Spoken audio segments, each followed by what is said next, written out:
Hi, my name is Abhinav, and I'm going to talk to you about preparing for the PM interview. So let's start with my introduction. I have over 5 years of experience as a product manager. I was a product manager at Microsoft in Bing Local Search, and then I went on to do my MBA at Cornell. During my MBA, I interned at Google and as a product manager in Google Maps. I really enjoyed it and was fortunate enough to get a return offer. After graduation, I joined Google in 2018, so I've been here for about 2 years. I'm one of the PMs that works on Google Ads. So the ads that you see on google.com, I do the UI for that.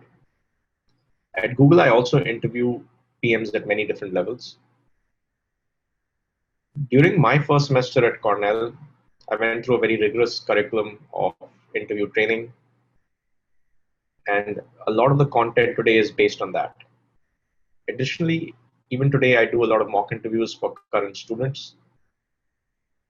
And the topics that I'm covering today are the most common pitfalls that I see when I do these mock interviews. So I'm hoping that you would find something very useful today. That is a photo of me and my wife.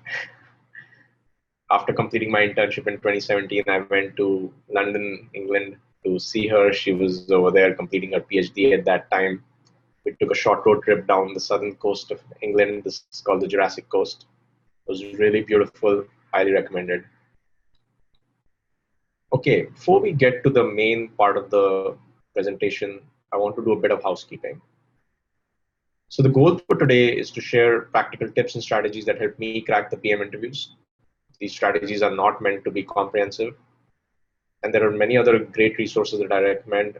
When I started out prepping for my interviews, I read Decode and Conquer as well as Cracking the PM Interviews.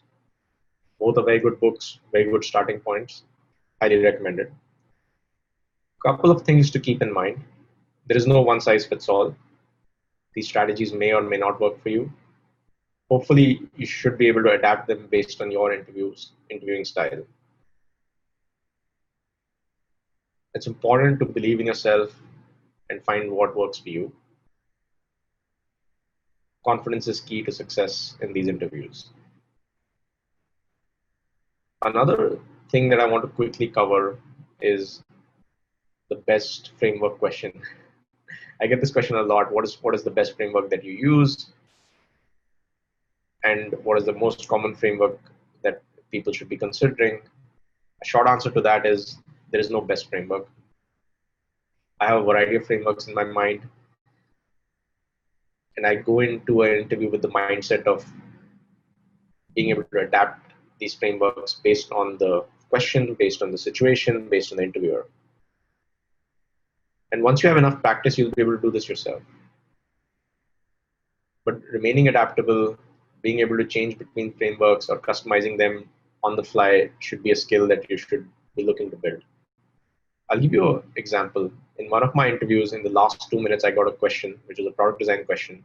And then I told the interviewer, since you've asked me this question in the last 2 minutes, I'm going to give you a 2-minute answer. And they were like, yeah, that sounds great. So I used a very small framework and I gave them a very pointed answer. And I made it through that interview, so I'm hoping they liked it. If I had gone in there with a fixed mindset of using a specific framework for a product question, it would have been very hard to do this. So remain adaptable, shuffle between frameworks, customize them based on the situation, based on the question, based on the interviewer. Okay, so let's get into the main content for today. These are 3 of my favorite interviewing strategies. Number 1, drive the interview. Before you get into the interview, build product intuition. And during the interview, attempt to create 10x solutions.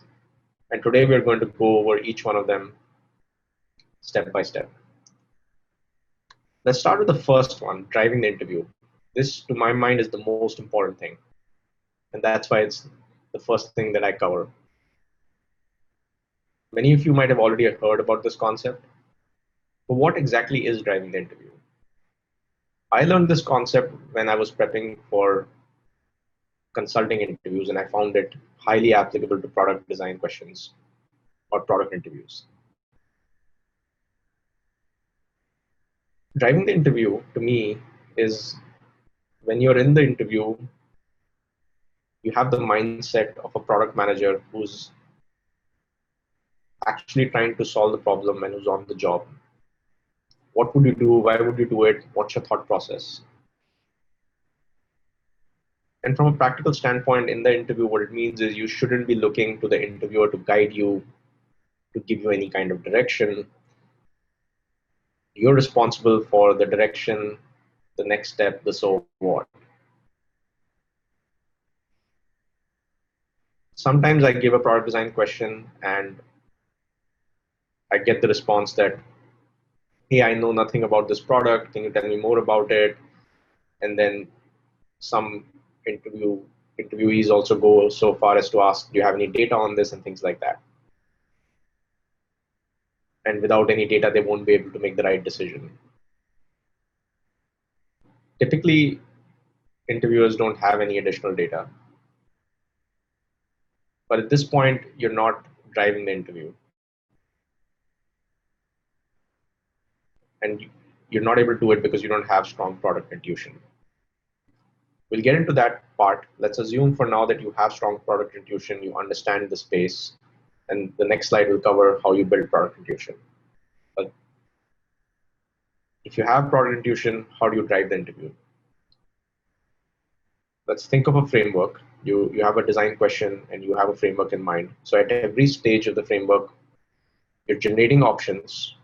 And if you're driving the interview, what you would do is prioritize between those options, decide which one is the most important based on all your product rationale, and then give a recommendation to the interviewer, tell them what the next step would be and what's the so what. At this point, you're confirming with the interviewer, are they okay with that direction? If they're okay, they'll say, yeah, that sounds good. You move on to the next step of the framework and again repeat the whole process. If they're not okay with it, they'll give you some sort of hint. They'll tell you, hey, did you think about this or what about that? This is your moment to absorb that information, understand the feedback, and take appropriate action to course correct. You might agree with their feedback, you might not agree with their feedback, that's up to you. But do be attentive to the feedback and course correct. And once you've done that, you repeat the same process all over again. You generate the options, you prioritize between the options, you decide what's most important, you give your recommendation for the next step and do the so what, and then move on. Let's take a real example. The question that has been given to you by the interviewer is, design a phone for Africa. Now, one way to do this might be to start designing a mobile phone. This is not an ideal approach. The second approach might be to generate a few options.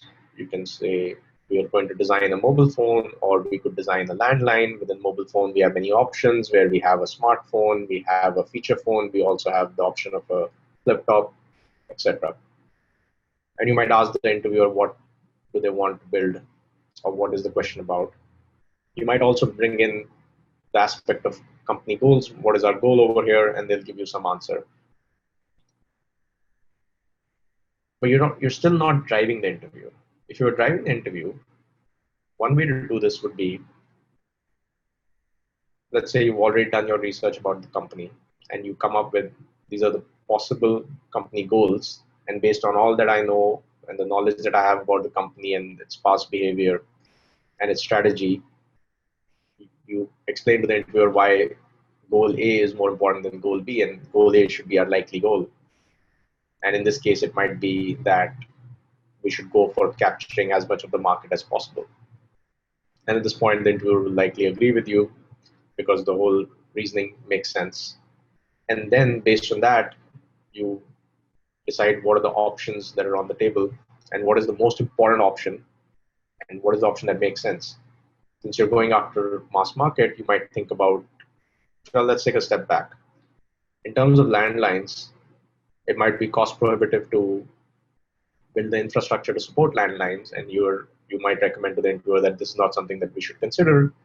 And there is evidence that many of the underdeveloped countries are mobile first. Then you move on to the fact that you're looking at a mobile device, and given the buying power of Africa or people in Africa, You might consider a feature phone so that you can capture as much of the market as possible, a cheaper, lower end smartphone, which gives you functionality, but also is cost effective.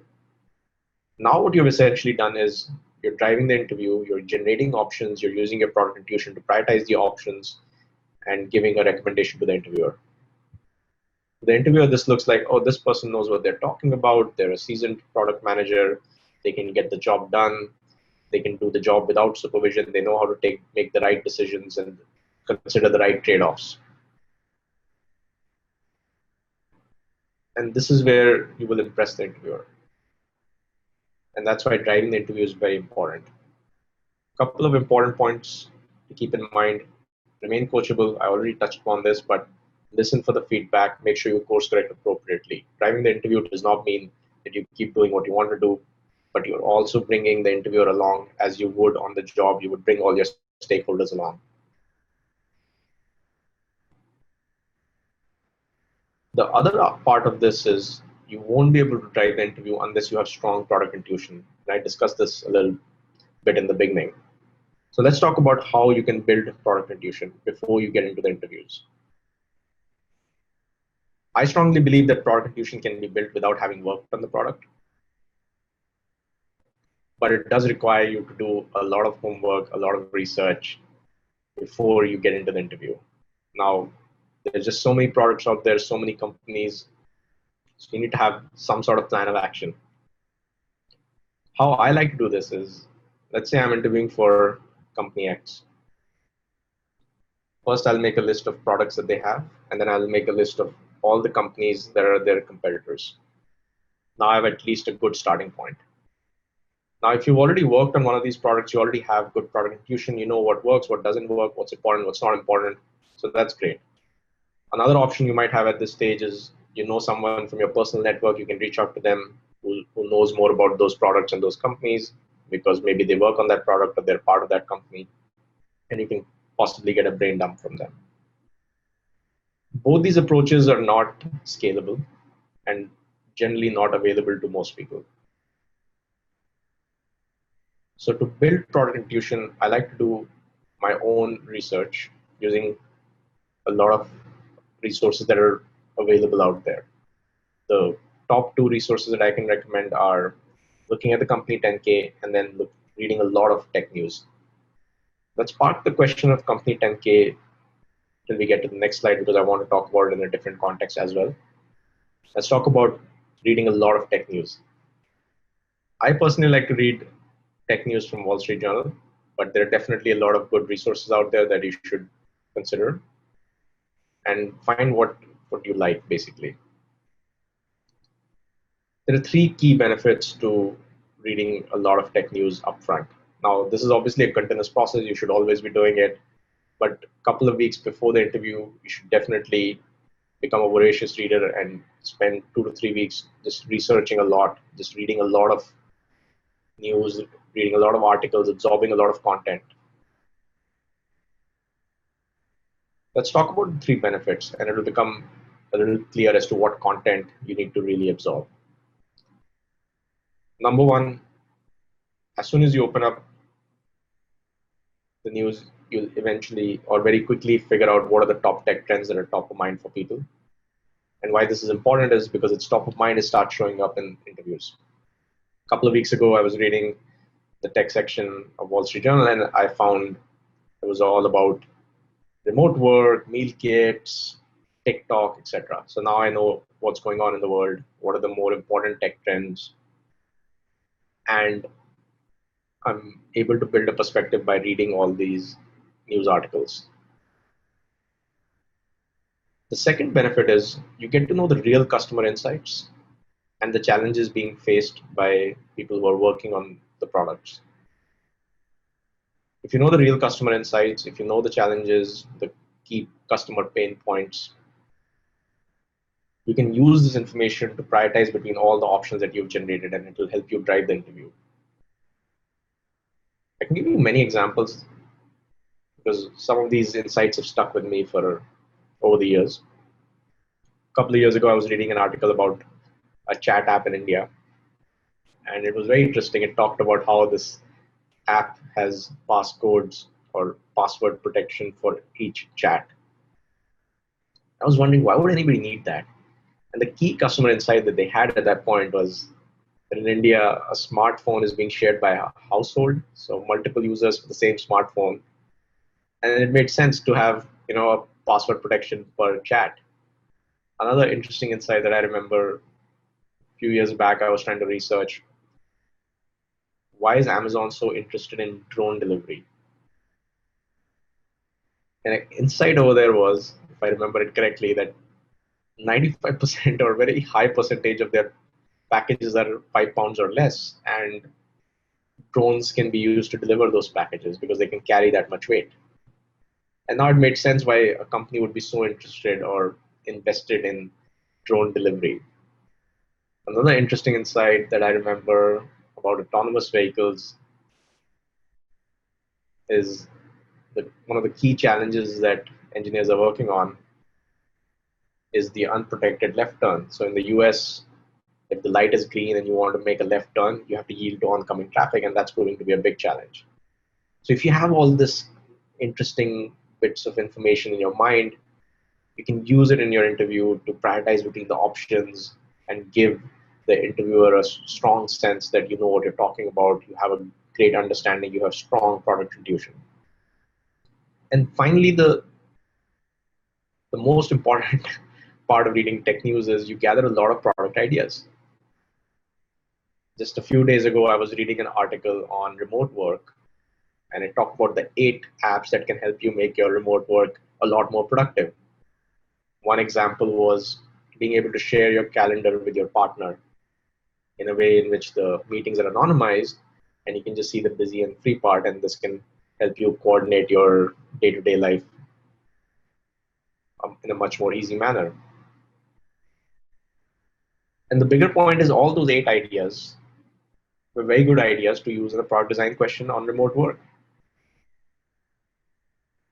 To me, creativity and product intuition is all about having done a lot of research upfront, being able to understand what's going on, having a perspective, connecting the dots, and giving really strong, good recommendations in these interviews. At the end of the day, what we're trying to do is reduce the probability of getting a question in the interview that you know nothing about.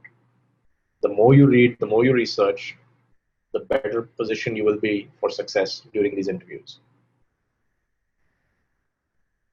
Now let's talk about the company 10K. But before we do that, let's talk about creating 10x solutions. Now, what is a 10x solution? A 10x solution in my mind is a solution that you've given which is exponentially better than the existing solutions out there.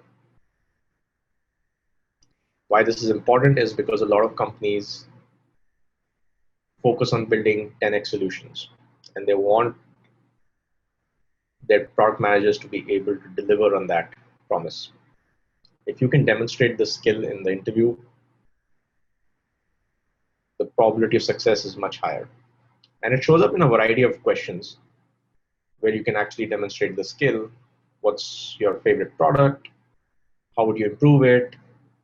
What's a product that we're building, we shouldn't be building? What's a product that we're not building, but we should be, etc., etc. So there are a lot of questions. There's a lot of opportunity during interviews to actually display this kind of thinking. A good 10x solution in my mind is something that's big, it's visionary, but it's also grounded in the fundamentals of the company. It's based off the basic company goals, strategies, strengths, and weaknesses. And it's important because this makes the interviewer feel that this person can think big, but also can think of a plausible strategy for the next 2 to 5 years. Now, how do you build a 10x solution that's big as well as sounds plausible? And how do you build this understanding about the company? And to me, obviously, tech news is one way to do it. You absolutely get a lot of knowledge about a company by reading tech news about that company. But another important resource is the 10K. Now, 10K is a document that publicly traded companies in the US will release. It's a financial document that comes out every year. For private companies, it may or may not be available, but they might have some equivalent doc that you can pull up which is generally put out there for their investors to look at. If they don't have anything, if you understand what product they're building, you can at least go find a company that's in the same product space and pull up that company's 10K, basically. Some way to understand the company's fundamentals. Now, 10K is a big fat document. It has a lot of pages. So you need to be a little directed in your research. You need to know what you're looking for. So a couple of things that I look for in a 10K. First of all, I always read the introduction section, which talks about the company strategy, what are they going after, and how they're positioning themselves for success. Then I look at the risk factor section. Then I try and skim the 10K and find out what are their key cost and revenue drivers. What are their main growth levers? Where are they seeing growth? Or where do they expect to see growth? And what kind of growth are they expecting? And then eventually, I also want to understand what are their key metrics. And the solution that you give in these interviews, it should seem that it's going after those metrics and has the possibility of improving those metrics. That allows you to automatically think big. Let's take an example. I was asked the question in one of my interviews, what's your favorite product and how do you improve it? And my favorite product was Google Search. And then I focused on the key metrics that I need to improve. If you do your research online, you'll find some interesting metrics such as daily active users or monthly active users or time spent and things like that. So I detailed out the exact metrics that I'm going after. And to be able to move these metrics, I had to come up with a big solution, right? You can think about reimagining the search experience overall. And if you've done enough research, you know what are the top use cases. You can think about focusing on those top use cases, the high value use cases that either drive a lot of user value or drive a lot of revenue growth for the company, things like that. So now you're thinking big, and you're also going after, in this case, a search engine that's core to the business, a product that's core to the business. You understand the key growth levers and the metrics, and hopefully you can come up with because you've already done your thinking before you got into the interview, you have a good solution in mind that can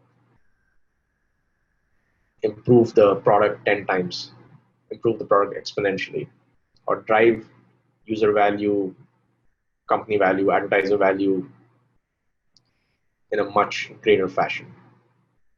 Bottom line, understand the company fundamentals, think big, and give a solution that seems plausible, but it's still big.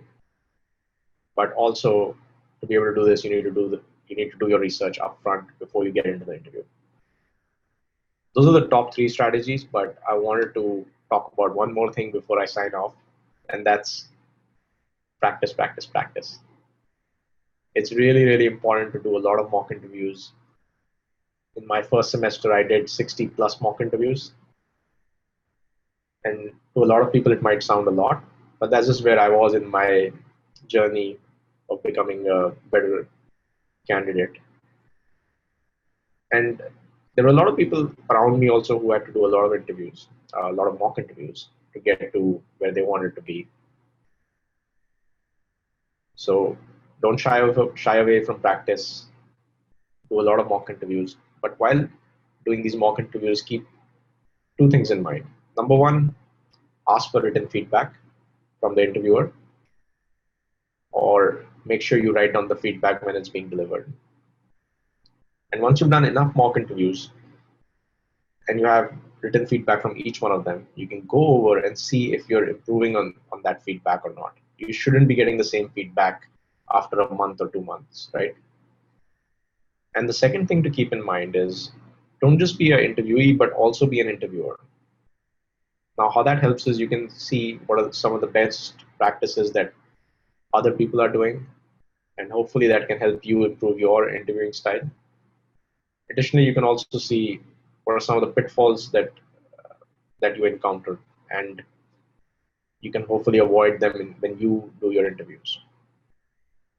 To recap, drive the interview, build product intuition before you get into the interview, create 10x solutions, and work hard, practice a lot.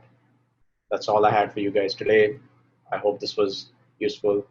Thank you for tuning in.